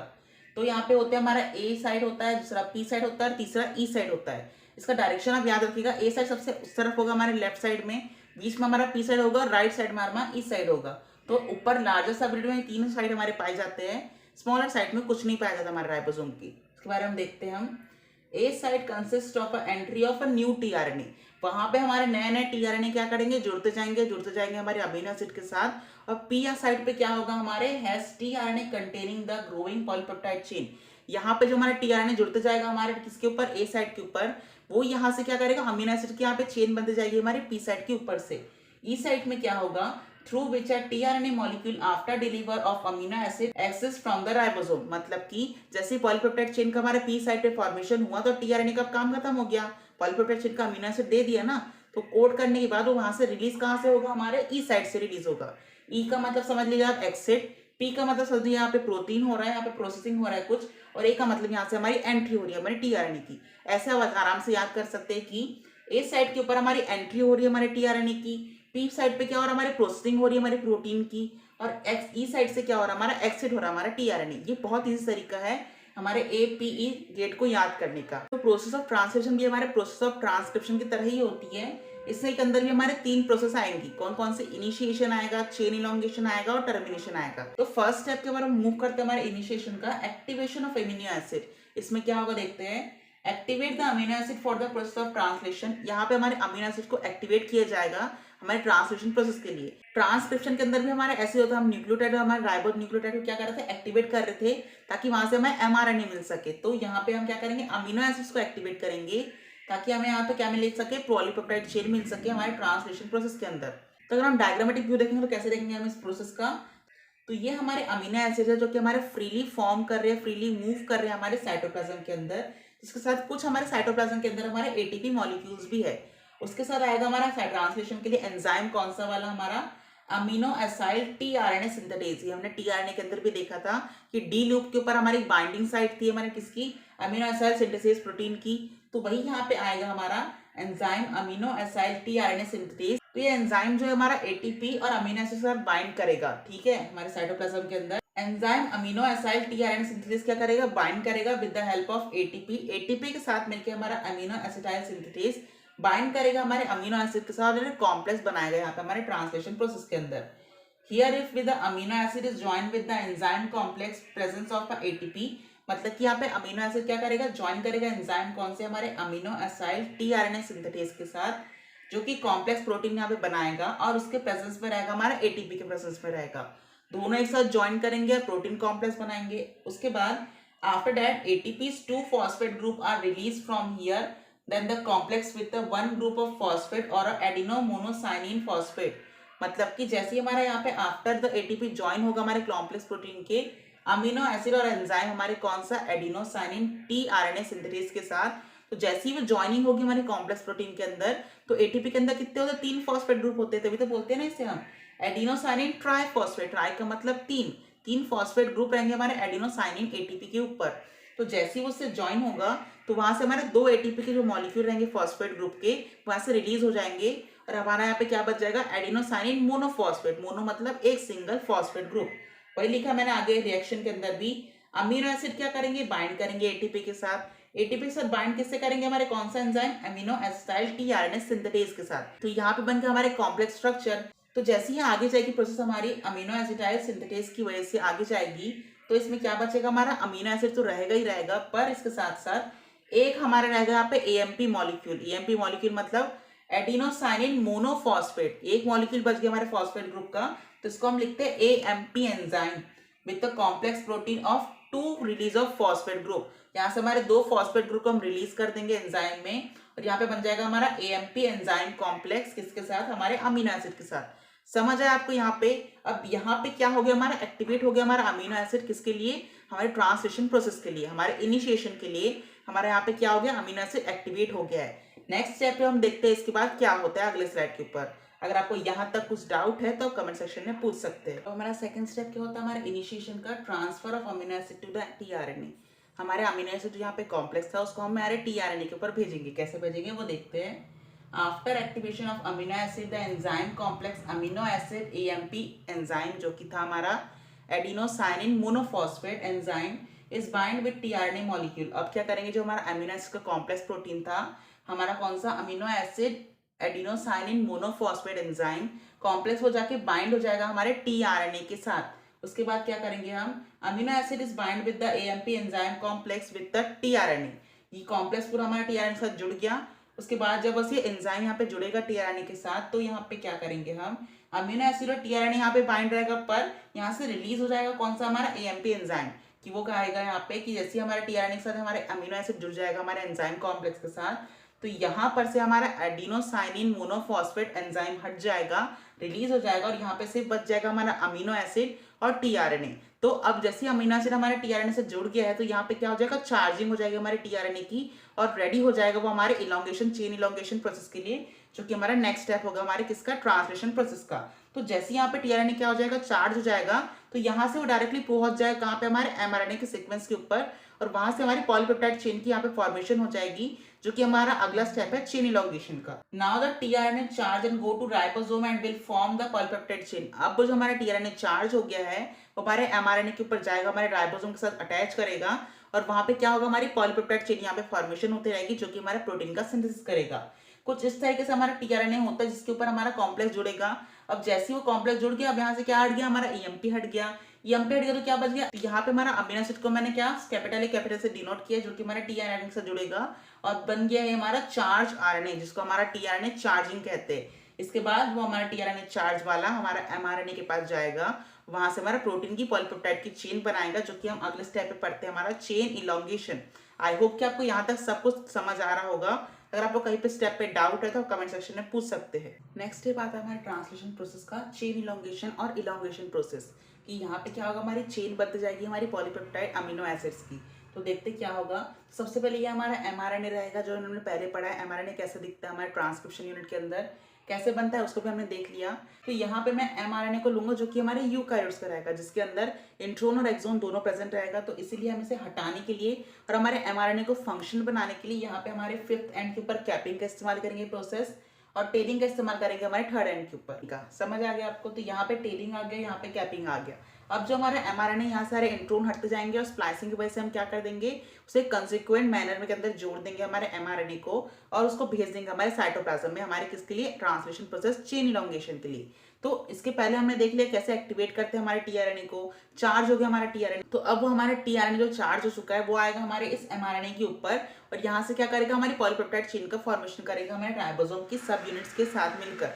तो यह हो गया हमारा फर्स्ट, जहां हमारी कैपिंग और टेलिंग इस्तेमाल की हमारे यूकैरियोटिक एमआरएनए के अंदर। सेकेंड स्टेप पे जैसे हम आएंगे तो यहाँ पे हमारा कैपिंग और टेलिंग इस्तेमाल किया गया हमारा।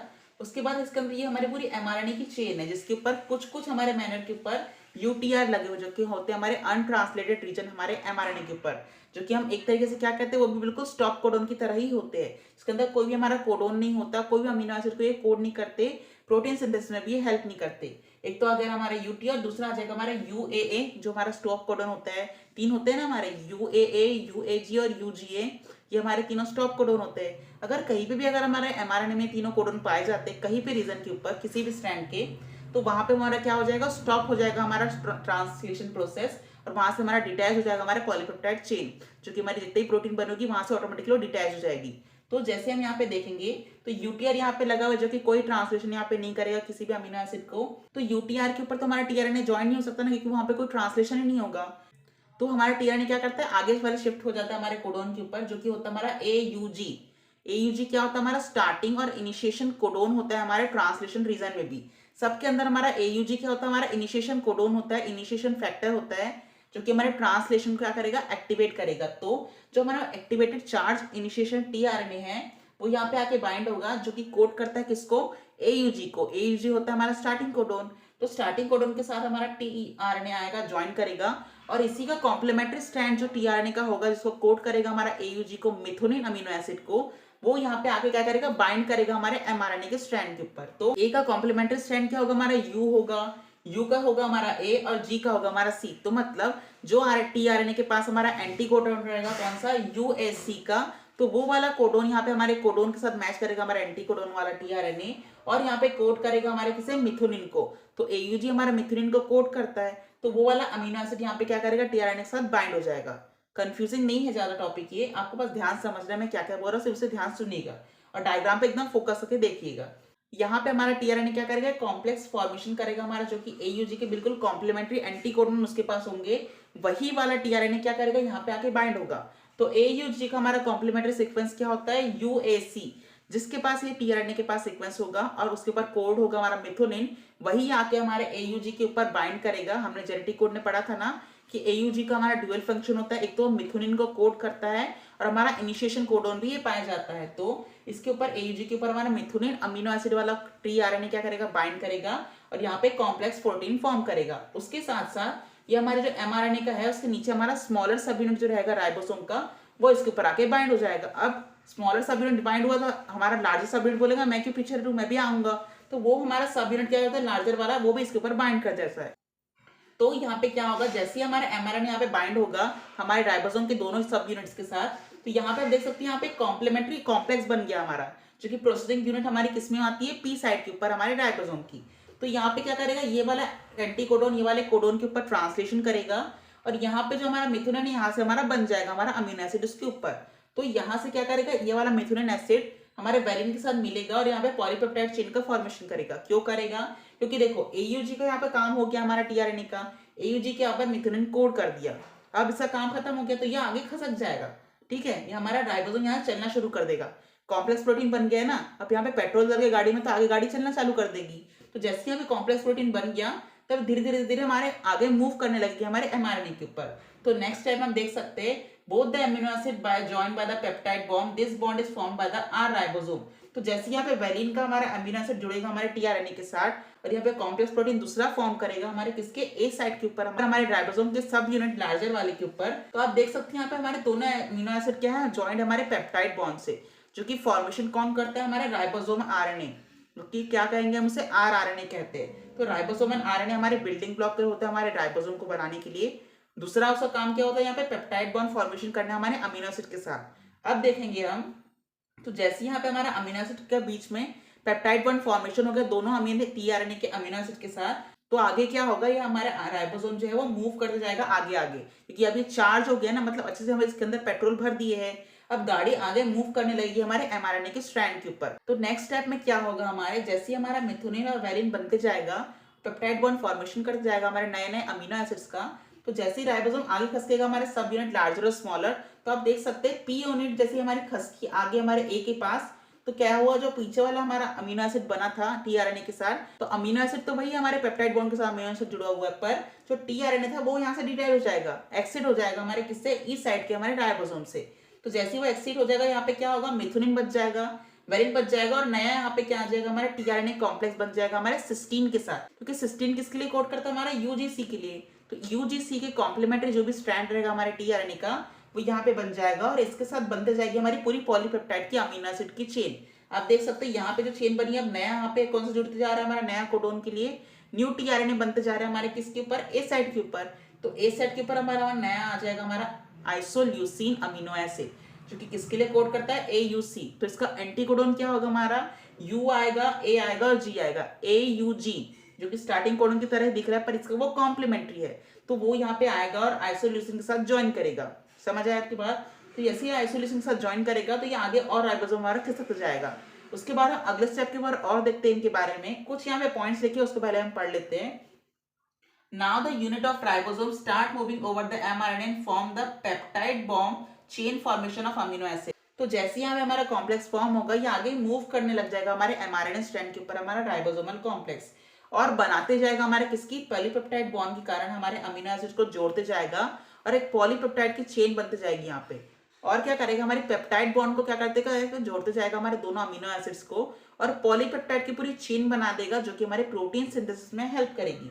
आगे क्या होगा फिर फिफ्थ पॉइंट के ऊपर, after moving unit of ribosome form the E side tRNA complex would detached and the new tRNA side bind with the A side of our ribosomal complex। मतलब कि जैसे राइबोसोम आगे खसकते जाएगा हमारा, जो हमारा ई साइड पे जो कॉम्प्लेक्स था हमारा आरएनए का, टीआरएनए का, वो हमारा यहाँ से डिटैच हो जाएगा और जो नए नए हमारे टीआरएनए आते जाएंगे वो हमारे ए साइड के राइबोसोम से जुड़ते जाएंगे और हमारी पॉलीपेप्टाइड चेन यहाँ पे बनती जाएगी by the help of peptide bond, जो कि कौन बनाता है हमारा आरआरएनए, जो कि होता है हमारा राइबोसोमल आरएनए।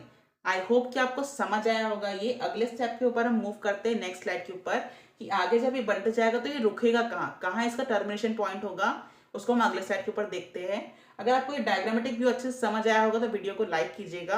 अगर आपको यहाँ पे कुछ डाउट है तो एक बार फिर से रिवर्स करके देखिएगा वीडियो को, कि मैंने एकदम बहुत अच्छे समझा दिया आपको डायग्रामेटिक व्यू हमारे ट्रांसलेशन के बारे में। अगर आपको उसके बाद भी कुछ डाउट रहता है तो फिर आप कमेंट सेक्शन के अंदर लिख सकते हैं। आगे क्या होगा हमारे चेन इलॉन्गेशन के अंदर, जैसे से हमारा राइबोसोमल यूनिट जो है आगे बढ़ते जाएगा हमारे लार्जर सब यूनिट हमारे एमआरएनए स्ट्रैंड के ऊपर, वैसे वैसे क्या होगा, नए नए यहाँ पे टीआरएनए जुड़ते जाएंगे हमारे कॉम्प्लीमेंट्री स्ट्रैंड हमारे एमआरएनए के ऊपर, जो भी कोड रहेंगे उसके हिसाब से। और यहाँ पे जो भी हमारे ई साइड के ऊपर पीछे खसकते जाएगा जो हमारा टीआरएनए रहेगा, जिसके अमीनो एसिड यहाँ पॉलीपेप्टाइड चेन में बनते जा रहे हैं हमारे पेप्टाइड बॉन्ड से जुड़ते जा रहे हैं, तो वो यहाँ पे ई साइड के ऊपर जो हमारे राइबोसोमल सब यूनिट का क्या होता है, लार्जर पार्ट के अंदर आता है, वो यहाँ से डिटैच हो जाएगा। देख सकते हैं अब यहाँ से डिटैच हो रहा है, यहाँ से हो रहा है, फिर यहाँ से हो रहा है, ऐसी पूरी चेन बनती जाएगी। हमारे जो जो हमारे कॉम्प्लीमेंट्री स्ट्रैंड रहेंगे हमारे कोड के हिसाब से, वो वाले टीआरएनए आएंगे, अमीनो एसिड क्या करेंगे, बाइंड कराते जाएंगे हमारे पेप्टाइड बॉन्ड से। कौन कराएगा, हमारे राइबोसोमल आरएनए इसमें हेल्प करेगा। और जैसे से आगे खसकते जाएगा हमारा ये पीछे पीछे का स्ट्रैंड जो हमारे ई साइड के ऊपर आते जाएंगे, वो यहाँ से एक्सिट करते जाएंगे हमारे राइबोसोमल यूनिट से। तो जैसे जैसे आखिर तक पहुंच जाएगा हमारे एमआरएनए के स्ट्रैंड के ऊपर, देख सकते हैं यहाँ पे हमारा क्या है, यूएए स्ट्रैंड है। यूएए हमारा कोडोन है, जो कि क्या कहता है, हमारा स्टॉप कोडोन कहता है। कौन कौन से तीन होते हैं हमारे, यूएए, यूएजी और यूजीए, ये स्टॉप कोडोन्स होते हैं हमारे। और उसके बाद हमारा क्या आ जाएगा, अनस्ट्रिक्टेड ट्रांसलेशन रीजन, यूटीआर। दोनों के अंदर हमारा स्टॉप कोडोन काम करता है बिल्कुल सेम तरीके से, दोनों किसी के लिए हमारे काम नहीं करते प्रोटीन सिंथेसिस के लिए। तो जैसे ही हमारा राइबोसोमल कॉम्प्लेक्स पहुंचेगा हमारे अमीनो एसिड को कोड करते करते करते, ये आखिरी में आके रुक जाएगा हमारे यूएए स्टॉप कोडोन के ऊपर। तो यहां से आती है हमारी टर्मिनेशन प्रोसेस। टर्मिनेशन का पहले हम डेफिनेशन पूरा देख लेते हैं, उसके बाद हम डायग्रामेटिक व्यू की तरफ मूव करेंगे। When the A side of ribosome reaches the stop codon, जैसे ही हमारा राइबोसोम का जो अटैचमेंट है वो मेरे आगे बढ़ते बढ़ते एमआरएनए के स्ट्रैंड पे यूएए हमारे स्टॉप कोडन पे पहुंचता है, ए साइड के ऊपर आता है। No tRNA bind with A side, अब यहाँ पे कोई भी टीआरएनए बाइंड नहीं करेंगे। क्यों नहीं करेंगे, क्योंकि अब हमारा स्टॉप कोडन है, किसी भी हमारे कोडन को, किसी भी अमीनो एसिड को ये कोड नहीं करता है, तो यहाँ पे कुछ आएगा ही नहीं ना, कोई टीआरएनए यहाँ पे नया बाइंड नहीं होगा हमारे ए साइड के ऊपर। फिर a releasing factor get attached to the A side of the leading to the dissociation of larger and smaller subunit of the ribosome and dissociation of growing polypeptide chain from tRNA, leading to release of polypeptide chain and the termination process is stopped and the polypeptide chain is formed here। मतलब कि termination reason में हमारा क्या क्या होगा हम देखेंगे diagrammatic view. जैसे ही हमारे राइबोसोमल कॉम्प्लेक्स हमारे ए साइड के ऊपर आएगा हमारे स्टॉप कोडोन के पास, तो अब यहाँ पे कोई भी हमारा कोडोन नहीं होगा कोड करने के लिए अमीनो एसिड को, क्योंकि ये स्टॉप कोडोन है, इसका कोई अमीनो एसिड नहीं होता, तो ये प्रोटीन सिंथेसिस में भी हेल्प नहीं करेगा। तो जैसे ही हमारा राइबोसोमल का ए साइड जो है हमारा स्टॉप कोडोन पे पहुंचेगा, वैसे यहाँ से हमारा क्या होगा, रिलीजिंग फैक्टर रिलीज हो जाएगा हमारे कॉम्प्लेक्स में। तो जैसे रिलीजिंग फैक्टर रिलीज होगा तो वो क्या करेगा, स्टॉप कोडोन पे आके रुक गया हमारा रिलीजिंग फैक्टर, कि यहाँ से क्या करना है, टर्मिनेशन करना है। स्टॉप कोडोन में स्टॉप ही हो जाएगा ना हमारा ट्रांसलेशन।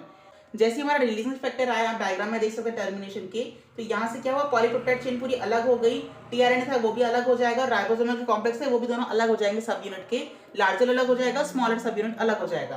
तो यहाँ पे हो जाएगा हमारा टर्मिनेशन हमारे ट्रांसलेशन प्रोसेस का, और इससे जो हमारी पॉलीपेप्टाइड चेन बनी है वो हमारी प्रोटीन सिंथेसिस के लिए चले जाएगी आगे। तो यहाँ पे होता है हमारा ट्रांसलेशन कंप्लीट। अगर हम पूरा समअप करके देखें तो हमारे ट्रांसलेशन में क्या क्या हो रहा था, सबसे पहला हमारा इनिशिएशन होगा, जिसमें हमारा इनिशिएट होगा, एक्टिव होगा हमारा कौन, हमारा अमीनो एसिड। कैसे एक्टिव होगा, जब हमारे अमीनो एसिड साइटोप्लाज्म में फैले हुए थे तो कुछ अमीनो एसिड से क्या करेगा, हमारा कॉम्प्लेक्स प्रोटीन अमीनो एसिटाइज सिंथेटेज बाइंड होगा, किसके हेल्प से, एटीपी भी उसके साथ आएगा और अमीनो एसिड भी आएगा। तो इसके बाद जैसे यहाँ पे कॉम्प्लेक्स बनेगा हमारा एटीपी, अमीनो एसिड और हमारा एमिनो साइनाइल सिंथेटेज का, जैसे कॉम्प्लेक्स बनेगा तो रिएक्शन होगी यहाँ पे, और वहां से हमारे 2 एटीपी के फॉस्फेट ग्रुप रिलीज हो जाएंगे। मतलब कि जो पहले एटीपी था एडिनोसाइनिन ट्राइफॉस्फेट, वो क्या बन जाएगा, एडिनोसाइनिन मोनोफॉस्फेट में चेंज हो जाएगा। उसके साथ क्या रहेगा, हमारा एडिनोसाइनिन मोनोफॉस्फेट और हमारा अमीनो एसिड उतना बच जाएगा, बाकी तो हमारे फॉस्फेट ग्रुप वो रिलीज हो जाएंगे। उसके बाद वो जो कॉम्प्लेक्स बना हुआ है वो हमारे टीआरएनए के ऊपर जाएगा और टीआरएनए को क्या करेगा, चार्ज करेगा। जैसे टीआरएनए पे वो पहुंचेगा, टीआरएनए एक्टिवेट हो जाएगा और वहां से वो निकलेगा हमारे राइबोसोम के पास जाएगा, एमआरएनए के स्ट्रैंड के ऊपर कोडिंग स्टार्ट कर देगा। मतलब कि जो हमारा कॉम्प्लेक्स बना हुआ है टीआरएनए के ऊपर वो ट्रांसपोर्ट हो जाएगा हमारे एमआरएनए के स्ट्रैंड के ऊपर, और राइबोसोम्स क्या हो जाएंगे, उससे आके जुड़ जाएंगे हमारे दोनों तरफ से, ऊपर से लार्जर सब यूनिट, नीचे से स्मॉलर सब यूनिट, दोनों क्या करेंगे, ज्वाइन करेंगे हमारे यूकैरियोटिक एमआरएनए के अंदर।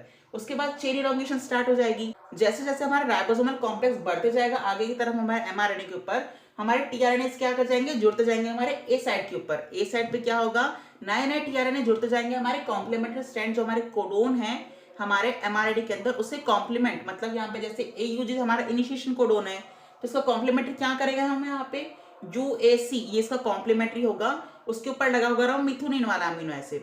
तो अमीनो एसिड मिथुनिन किसको कोड करता है, हमारा एयूजी को, एयूजी को कोड करता है ना मिथुनिन को, तो वो यहाँ पे आएगा हमारे टीआरएनए के साथ बाइंड करेगा और आगे की तरफ ही मूव कर जाएगा राइबोसोम। अब अमीनो एसिड जिसका काम हो गया यहाँ पे मिथुनिन को रिलीज कर देगा, रिलीज करने के बाद यहाँ से टीआरएनए का काम खत्म हो गया, भाई मैं तो चलता हूँ, मेरा काम खत्म हो गया, मैं यहाँ से निकलता हूँ, कहाँ से, ई साइड के ऊपर से, और दूसरा हमारा अमीनो एसिड जुड़ जाएगा हमारे ए साइड के ऊपर। तो यहाँ पे ऐसे ए साइड के ऊपर जुड़ा, यहाँ पे हमारा प्रोसेसिंग होगा बीच में, पी हमारा प्रोसेसिंग यूनिट होता है ना, जहाँ से हमारी पॉलीपेप्टाइड फॉर्म होती है। अब याद है ना आपको डेफिनेशन की, पी साइड के ऊपर हमारे राइबोसोमल लार्जर सब यूनिट के, कि यहाँ पे क्या बन रहा था, हमारी पॉलीपेप्टाइड चेन बन रही थी, किसकी वजह से बन रही थी, हमारी पेप्टाइड बॉन्ड की वजह से, जो कि कौन बना रहा था, हमारा राइबोसोमल आरएनए हेल्प करेगा और पेप्टाइड बॉन्ड फॉर्मेशन करेगा। जितने भी अमीनो एसिड उसके अंदर रहेंगे एमआरएनए के स्ट्रैंड के अंदर, सब कोड करेंगे और पेप्टाइड बॉन्ड से पूरे लिंक हो जाएंगे। जैसे जैसे आगे बढ़ेगा हमारा राइबोसोम, वैसे वैसे हमारा अमीनो एसिड निबंध जाएगा इसके पीछे पीछे, पेप्टाइड बॉन्ड पूरी बनती जाएगी पीछे पीछे। यहाँ से हमारा पुराना टीआरएनए निकलेगा, नया टीआरएनए आएगा, यहाँ पे प्रोसेसिंग होगा। तीनों आपको अच्छे समझ आ रहा होगा डायग्रामेटिक व्यू, कि पी के अंदर हमारा प्रोसेसिंग होता है, ए के ऊपर नया डीएनए एट्री होता है हमारा, और ई हमारा साइड से हमारा एक्सिड होता है हमारा पुराना वाला टीआरएनए। तो जैसे जैसे आगे तक पहुंचेगा हमारे एंड टर्मिनल पे हमारे एमआरएनए के, तो यहाँ पे होगा हमारा स्टॉप कोडोन। स्टॉप कोडोन तो किसी अमीनो एसिड कोड नहीं करता, कोई भी अमीनो एसिड के ऊपर रहता भी नहीं है निर्भर कि हमको कोड कर सकता है, नहीं। 3 हमारे जेनेटिक कोड नहीं करते, हमारे स्टॉप कोडोन माने जाते हैं। यहाँ पे कोई भी अमीनो एसिड कोड नहीं करेंगे, यूएए, यूएजी और यूजीए अगर आपको कहीं पे भी दिखेंगे एमआरएनए के अंदर, तो किसी भी अमीनो एसिड के कोड नहीं करेंगे। डेफिनेशन आप याद रखिएगा, क्वेश्चन कभी भी आ सकता है आपके पेपर के अंदर कि कितने हमारे स्टॉप कोडोन होते हैं, उनके नाम लिखिए। आपको चुनना भी कर सकता है मल्टीप्लिकेशन में कि ये हमारे मल्टीप्लिकेशन ऑप्शन है, उसमें से कौन सा हमारा स्टॉप कोडोन है, कौन सा हमारा इनिशिएशन कोडोन है। तो स्टॉप कोडोन तो 3 मैंने आपको बता दिए। इनिशिएशन में हमारा एयूजी आता है और ये मिथुनिन को भी कोड करता है, 2 काम होते हैं इनके, डुअल फंक्शन। जैसे यहाँ तक पहुंचेगा यूएए, यहाँ से हमारा रिलीजेंस फैक्टर क्या हो जाएगा, एक्टिवेट हो जाएगा हमारे कहाँ पर, ए साइड के ऊपर, क्योंकि ए साइड के ऊपर अभी कोई टीआरएनए आ नहीं सकता क्योंकि यहाँ पे स्टॉप कोडोन लगा हुआ है। तो ए साइड के ऊपर आ जाएगा हमारा रिलीजिंग फैक्टर हमारे स्टॉप कोडोन के ऊपर और स्टॉप कर देगा हमारी चेन इलॉन्गेशन प्रोसेस को। यहाँ पे हो जाएगा हमारा टर्मिनेशन, जो कि पूरा डेफिनेशन मैंने आपको समझाया हुआ है। तो यहाँ पे नीचे क्या होगा, हमारा लार्जर और स्मॉलर दोनों सब यूनिट हमारे राइबोसोम की हट जाएगी रिलीजिंग फैक्टर के कारण। और दूसरा जो टीआरएनए से जुड़ा था, हमारे पेप्टाइड बॉन्ड से जुड़ा था, हमारा जो पॉलीपेप्टाइड का चेन था, पेप्टाइड बॉन्ड से जुड़ी थी हमारे टीआरएनए के, वो भी यहाँ से डिटैच हो जाएगी और यहाँ पे हमारा टर्मिनेशन हो जाएगा ट्रांसलेशन प्रोसेस का। और हमें आखिरी में क्या मिलेगा गिफ्ट के रूप में, यहाँ पे हमारी पॉलीपेप्टाइड चेन जो कि सिंथेसिस करेगी हमारी प्रोटीन्स का। समझ आ गया होगा आई थिंक, आपको मैंने बहुत अच्छे से आपको समझा दिया है। अगर आपको बहुत अच्छे समझ आया है तो वीडियो को लाइक जरूर कीजिएगा। यहाँ पे होता है हमारा ट्रांसलेशन, आज का टॉपिक कंप्लीट। मैंने आपको तीनों सेंट्रल डोग्मा के तीनों हमारे प्रोसेस जो भी होता है, रेप्लिकेशन, ट्रांसक्रिप्शन, ट्रांसलेशन, अच्छे से डायग्रामेटिक थ्योरेटिकल व्यू से आपको समझा दिया है। अगर आपने रेप्लिकेशन और ट्रांसक्रिप्शन के बारे में नहीं देखा है लेक्चर को, तो मैं प्लेलिस्ट का लिंक डिस्क्रिप्शन में डाल दूंगा, वहां जाकर उसे चेकआउट कर सकते हैं। उसको ही मैंने ऐसे डायग्रामेटिक व्यू से बहुत अच्छे तरीके से वहां पे एक्सप्लेन किया हुआ है, तो आप वहां जाके उसे भी देख सकते हैं। बहुत आपको मजा आ जाएगा दोनों को पढ़ने के लिए। ये टॉपिक जो हमारे तीनों, ट्रांसक्रिप्शन, रेप्लिकेशन और ट्रांसलेशन, बहुत ही कंफ्यूजिंग टॉपिक है, बच्चों को जल्दी समझ में भी नहीं आते, पर मैंने अपना पूरा 100% दिया आपको ये डायग्रामेटिक व्यू और थ्योरेटिकल व्यू से समझाने की। अगर आपको ये समझ आ गया हो अच्छे से, तो कमेंट सेक्शन में जरूर मुझे लिख के बताइएगा और वीडियो को लाइक जरूर कीजिएगा। इसके बाद मैं आपसे कुछ क्वेश्चंस पूछूंगा इस लेक्चर में जो मैंने पढ़ाया है, उसके आंसर्स में से आपको अगले लेक्चर के अंदर रिवील कर दूंगा। तो first question is which codon is act like a initiation codon. कौन सा कोडोन को हम इनिशिएशन कोडोन भी कहते हैं? UAA, second is UCA, third is AUG and fourth is UGA। From bacteria to human, CCU is code for which amino acid.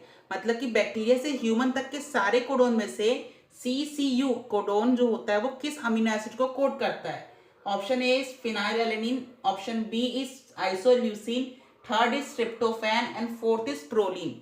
Third question is a disease condition called sickle cell anemia in the change of which amino acid to valine। हमारे disease sickle cell anaemia के अंदर कौन सा amino acid है जो कि valine से change हो जाता है और उसके कारण हमें सिकल सेल एनीमिया की डिजीज हो जाती है? First option is cysteine, second is aspartate, third is glutamate and fourth is methionine. Fourth question of the session, 3D structure of tRNA molecules look like. कैसा दिखता है हमारा 3D स्ट्रक्चर हमारे tRNA का बताना है। Inverted M shape like structure, B shape linear जो कि B लीनियर शेप में होता है, C inverted L like structure inverted L shape का दिखता है, या none of this. Fifth question of the session, the ribosome consist of structural RNAs. Ribosome के पास हमारा स्ट्रक्चरल आरएनए होता है और बताना है आपको हाउ मच प्रोटीन, और उसका कितने टाइप के प्रोटीन होते हैं डिफरेंट टाइप के नंबर में। मैंने आपको ये पढ़ाया था थ्योरी में, अगर आपको चीज याद होगी तो यहाँ पे आंसर दे सकते हैं आप आराम से। First option is 60, second is 70, third is 80 and fourth is 30। Last question of the session, amino acid synthetase enzyme bind which loop of tRNA molecule। amino acid synthetase enzyme कौन से लूप के tRNA से bind करता है? 4 arm होते हैं उसके, तो वो चारों में से किससे हमारा amino acid synthetase बाइंड करता है वो आपको बताना है।